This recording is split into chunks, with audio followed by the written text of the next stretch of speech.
Hello, मैं शिव कुमार प्रजापति। आज मैं आप लोगों को डबली रेनफोर्स कंक्रीट बीम क्या होता है और इसकी आवश्यकता क्यों पड़ती है, और साथ ही साथ डबली रेनफोर्स बीम की एनालिसिस करके सभी इम्पोर्टेंट पॉइंट्स को जानेंगे।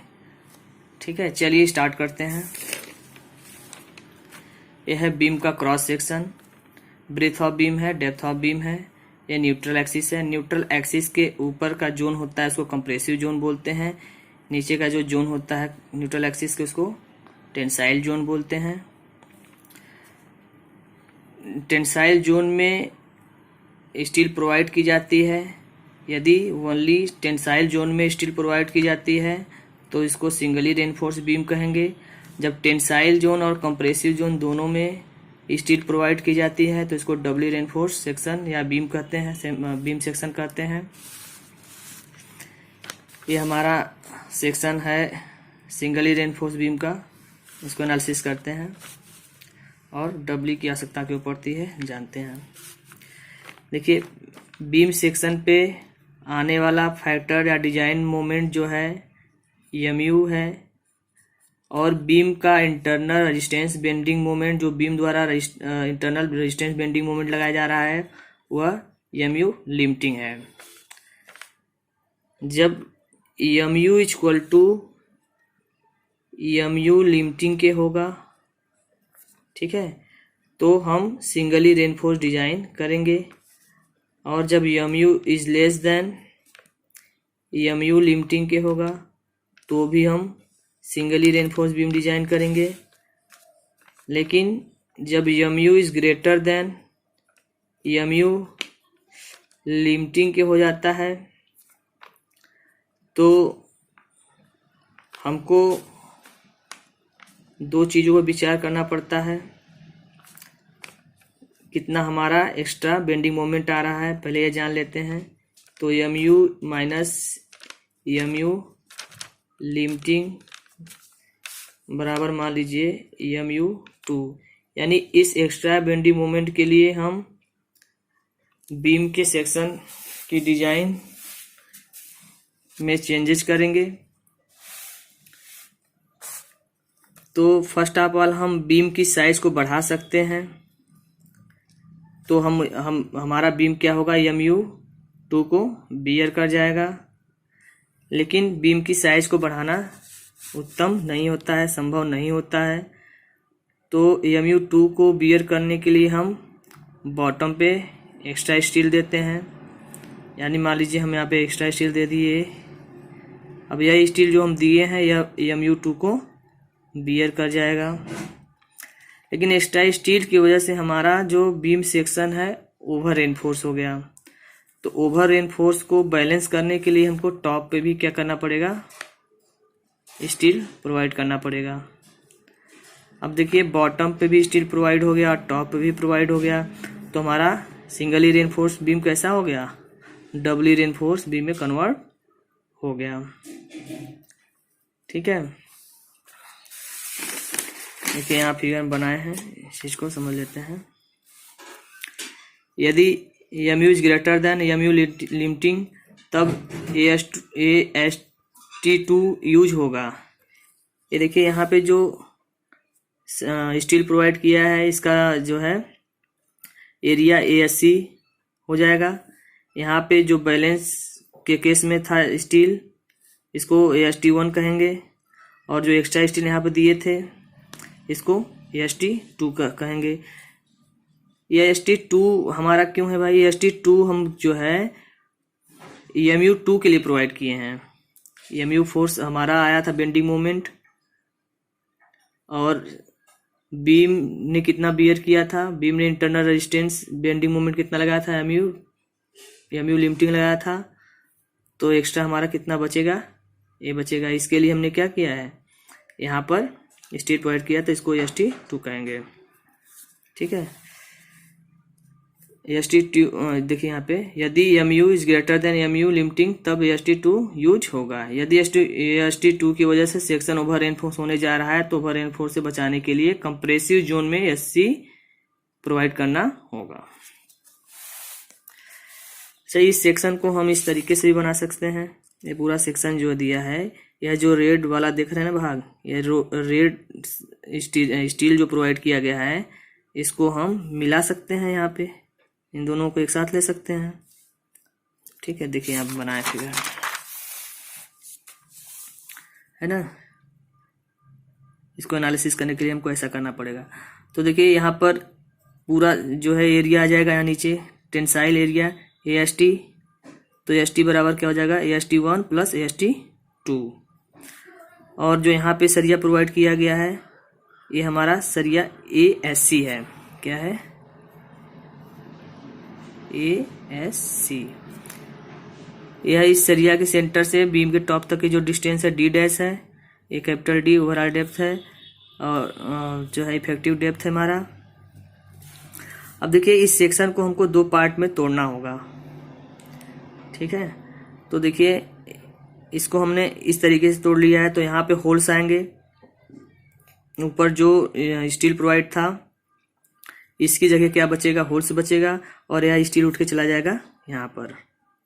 ठीक है, और यहाँ पे दो तरीके के स्टील होंगे AST1 AST2, तो AST1 यहाँ हो जाएगा और AST2 यहाँ हो जाएगा। कंक्रीट था, तो कंक्रीट, सभी कंक्रीट इसमें है, इसमें कंक्रीट नहीं है। ठीक है, अब हम इसका स्ट्रेस डायग्राम बनाएंगे, इस सेक्शन और इस सेक्शन का। देखिए इसका स्ट्रेस डायग्राम बनाएंगे, तो ये कंक्रीट जो है, इस कंक्रीट द्वारा जो फोर्स बियर किया जा रहा है वो कितना है, C1 है। और C1 की टॉप से जो डिस्टेंस है, बीम के टॉप से जो डिस्टेंस है, वह 0.42 XU है। ठीक है, और यहाँ पे AST1 है, AST1 द्वारा जो शियर फोर्स जो फोर्स बियर किया जा रहा है वो क्या है, T है। T की वैल्यू 0.87 FYST होता है। ठीक है, अब बात करते हैं इसकी, इस सेक्शन की। यहाँ पर देखिए कंप्रेसिव जोन में area of compressive steel provide किया गया है। तो इस स्टील द्वारा जो जो फोर्स बियर किया जा रहा है वो C2 है, और C2 की बीम के टॉप से जो डिस्टेंस है D' है। ठीक है, तो इसका हम लीवर आर्म निकालेंगे, तो हो जाएगा D- D', और इस सेक्शन का लीवर आर्म हो जाएगा D- 0.42 XU, क्योंकि यह हमारा ओवरऑल इफेक्टिव डेप्थ है। इफेक्टिव डेप्थ से घटा देंगे तो हमारा ये आ जाएगा लीवर आर्म। यहाँ इसका भी लीवर आर्म आ गया और इसका भी लीवर आर्म आ गया। ठीक है, यहाँ पर सारी चीज़ें हम लिखे हैं, पढ़ लेते हैं फटाफट। Breadth of beam, small b equal to breadth of beam, capital D equal to depth of beam, small d equal to effective depth of beam, D' effective cover of compressive steel, compressive steel का effective cover है। XU equal to depth of neutral axis, AST area of tensile steel, ASC area of compressive steel, FSC, देखिए FSC है यहाँ पे, FSC यह है stress of compressive steel. यहाँ पे जो स्टील प्रोवाइड किया गया है ASC, इसका जो प्रतिबल है, स्ट्रेस क्या है, FSC है, और एरिया इसका क्या है, जो यहाँ पे स्टील प्रोवाइड किया गया है ASC। एरिया और स्ट्रेस हमको इसका पता है।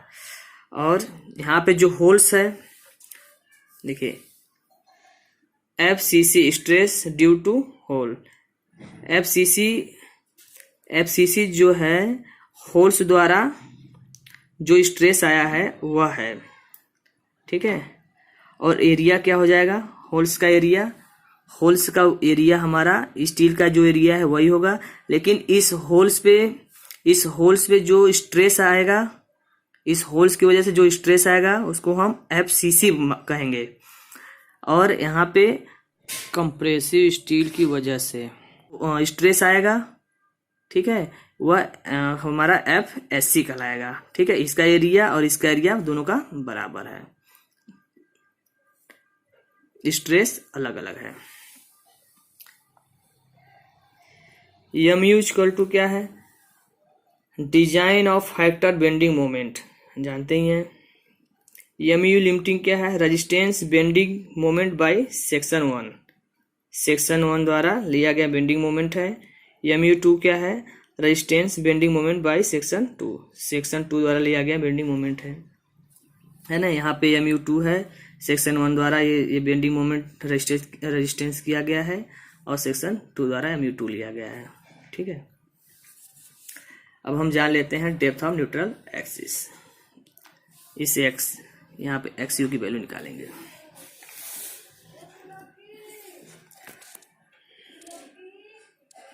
Effective depth of neutral axis हमारा कैसे निकलेगा, जब टोटल कंप्रेसिव फोर्स बराबर टोटल टेंसाइल फोर्स करेंगे, यानी C equal to T. C बराबर क्या है हमारा, C देखिए यहां से ध्यान दीजिएगा इसको थोड़ा सा। C हमारा कंप्रेसिव फोर्स है, तो C इक्वल टू हो जाएगा C1 माइनस होल्स पर आया बल। देखिए ये होल्स हमारा यहाँ पे देखिए, ये जो कंक्रीट यहाँ पे फोर्स ले रहा है C1 ले रहा है, लेकिन इस कंक्रीट में होल भी तो बने हैं।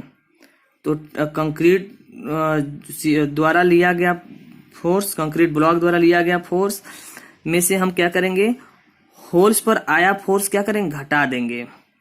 ठीक है, फिर हम उसमें क्या करेंगे, प्लस स्टील द्वारा लिया गया फोर्स C2 जोड़ देंगे, तब हमारा C बराबर टोटल कंप्रेसिव फोर्स आएगा। क्योंकि कंप्रेसिव जोन ऊपर है, तो कंप्रेसिव जोन हमारा ये हो जाएगा, एक स्टील कंक्रीट द्वारा लिया गया फोर्स, दूसरा कंप्रेसिव स्टील द्वारा लिया गया फोर्स, और तीसरा एक हमारा क्या होगा, होल्स पे आया फोर्स।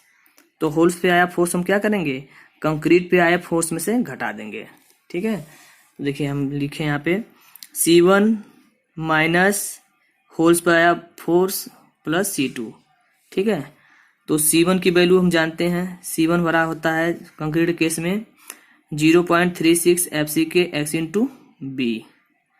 ठीक है, और C2 क्या होता है, C2 हमारा हो जाएगा FSC इंटू ASC। FSC क्या है, FSC हमारा क्या है, स्ट्रेस इन कंप्रेसिव स्टील, उन्होंने बताया कंप्रेसिव स्टील के लिए, और ये कंप्रेसिव स्टील का एरिया है। तो स्ट्रेस इंटू एरिया बराबर क्या हो जाएगा, फोर्स। और होल्स पे आया फोर्स, जो होल्स पर आया फोर्स हो जाएगा, तो स्ट्रेस इंटू एरिया, होल्स पे कौन सा स्ट्रेस आ रहा है, FCC आ रहा है, और एरिया जो स्टील का एरिया होगा कंप्रेसिव स्टील का, वही इसका भी एरिया होगा। ठीक है, दोनों का एरिया सेम होगा। अब टी देख लेते हैं, टेंसाइल फोर्स। टेंसाइल जोन हमारा न्यूट्रल एक्सिस के नीचे है, तो टेंसाइल फोर्स टी बराबर क्या होता है, यहाँ देखिए टेंसाइल फोर्स यहाँ भी एक ही है, यहाँ पर भी वही है, दोनों वैल्यू सेम है।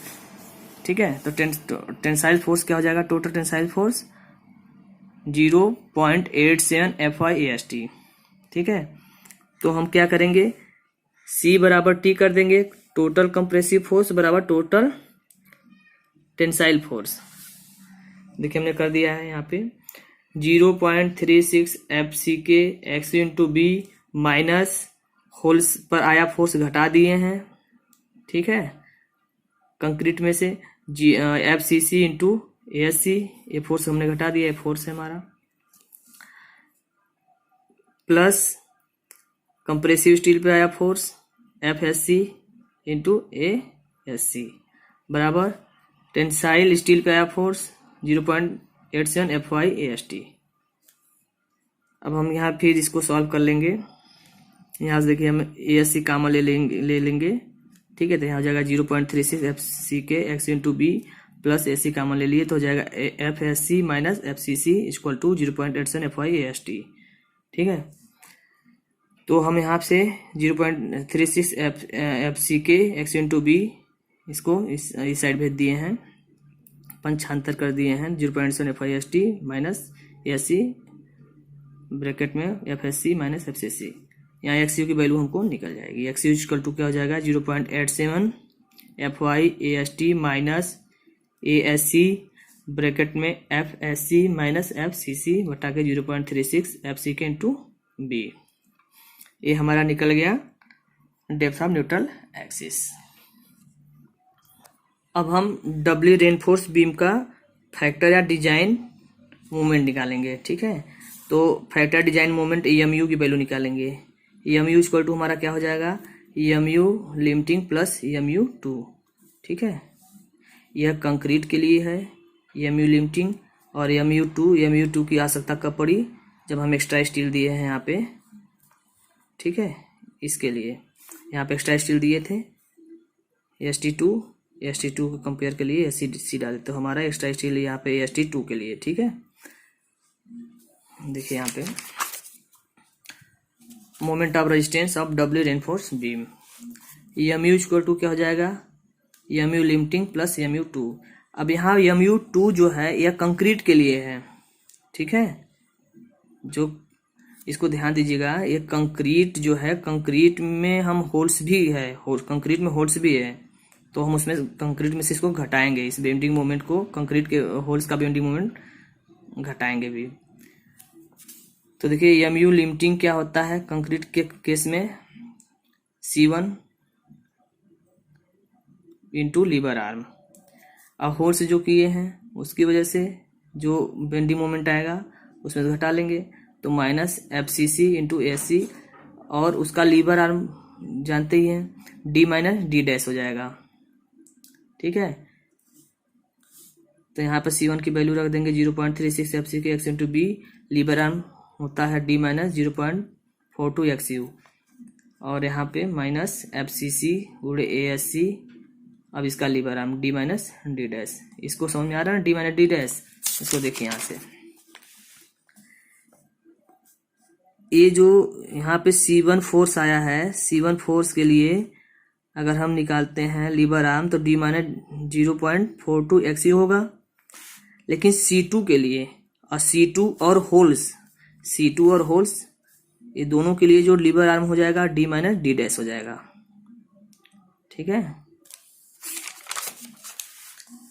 तो यहाँ से हम ये कर लिए हैं।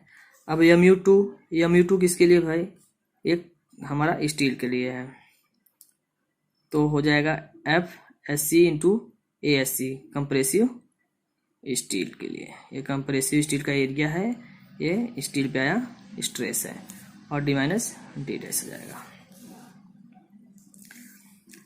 तो यहाँ पे हम वैल्यू पुट कर देंगे, EMU बराबर EMU लिमिटिंग प्लस EMU2, ये हम सारे वैल्यू पुट कर दिए हैं। तो EMU equal to 0.36 FCK x into B, D minus 0.42 XU minus FCC into ASC D minus D dash plus FSC plus ASC D minus D dash. यहाँ इसको solve करेंगे हम, तो आ जाएगा EMU बराबर 0.36 FCK x इंटू B,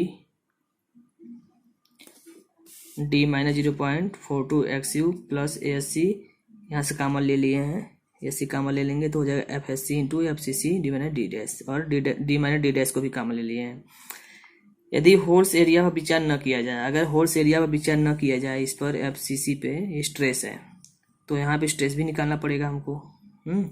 तो इसका हो जाएगा, हमारा फार्मूला बन जाएगा EMU equal to 0.36 FCK x into B D minus 0.42 XU plus FSC ASC D minus D dash. यहाँ पर FCC हम हटा दिए हैं।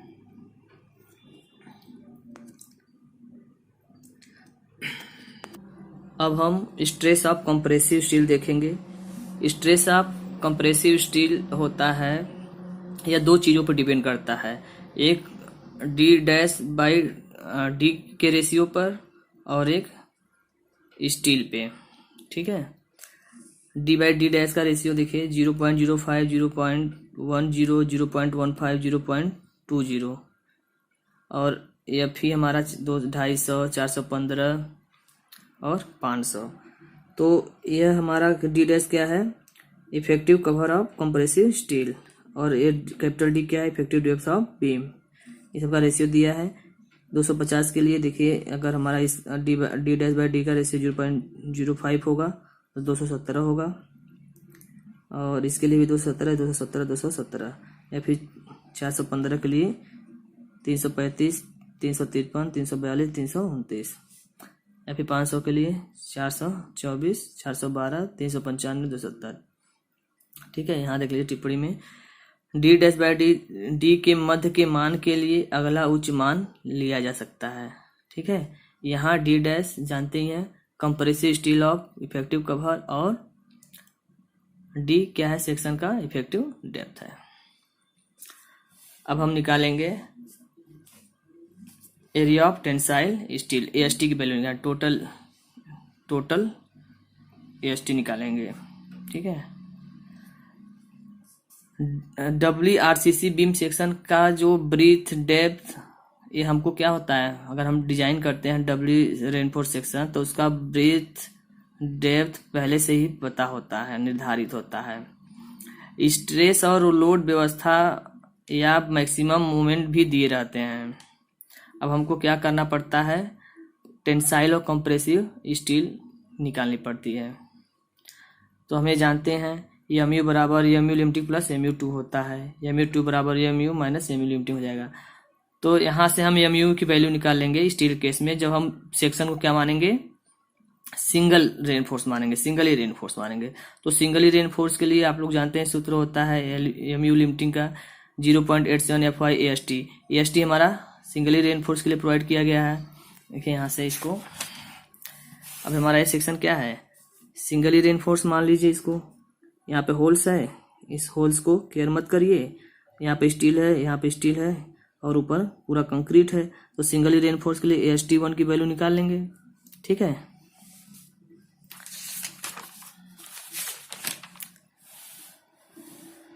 तो हम यहाँ पे MU लिमिटिंग बराबर हो जाएगा 0.87 FY ST1 D minus 0.42 XU limiting. तो यहाँ भी ST1 की वैल्यू निकल जाएगी। ये ST1 इक्वल टू क्या हो जाएगा, MU लिमिटिंग बटा के 0.87 FY D minus 0.42 XU limiting. अब हम MU2 निकालेंगे। MU2 निकालेंगे तो हम जो है तनन इस्पात पर विचार करेंगे। तो यहाँ से AST2 निकल जाएगा MU2 के लिए। देखिए MU2 बराबर 0.87 FY AST2, यहाँ पर हो जाएगा D माइनस D डैश। यहाँ पर AST2 के लिए, AST2 हमारा कौन सा है, ये देखिए AST2 पर विचार किए हैं। तो इसका लीवर आर्म क्या हो जाएगा, D minus D dash, lever arm क्या हो जाएगा, D माइनस D डैश हो जाएगा। तो यहाँ पे हम वैल्यू पुट कर दिए हैं D माइनस D डैश। अब यहाँ में AST2 निकल जाएगा। तो AST2 इक्वल टू क्या हो जाएगा, MU2 बटा के 0.87 FY D minus D dash. ठीक है, अब AST total area of steel AST1 plus AST2। अब हम जो है कंप्रेसिव एरिया ऑफ स्टील निकालेंगे। कंप्रेसिव एरिया ऑफ स्टील जो है, जो ऊपर टॉप पे दिए हैं उसके लिए। तो उसके लिए MU2 इक्वल टू क्या हो जाएगा, FSC, यहाँ देखिए FSC इंटू ACC हो जाएगा। ठीक है, ये कंप्रेसिव एरिया ऑफ स्टील है, sorry compressive area of steel है, या कंप्रेसिव स्टील के लिए स्ट्रेस है, और यह क्या हमारा लीवर आर्म है D माइनस D डैश। तो यहाँ पे हम ASC निकाल लेंगे, कंप्रेसिव एरिया ऑफ स्टील, तो हो जाएगा MU2 बटा के FSC D minus D dash.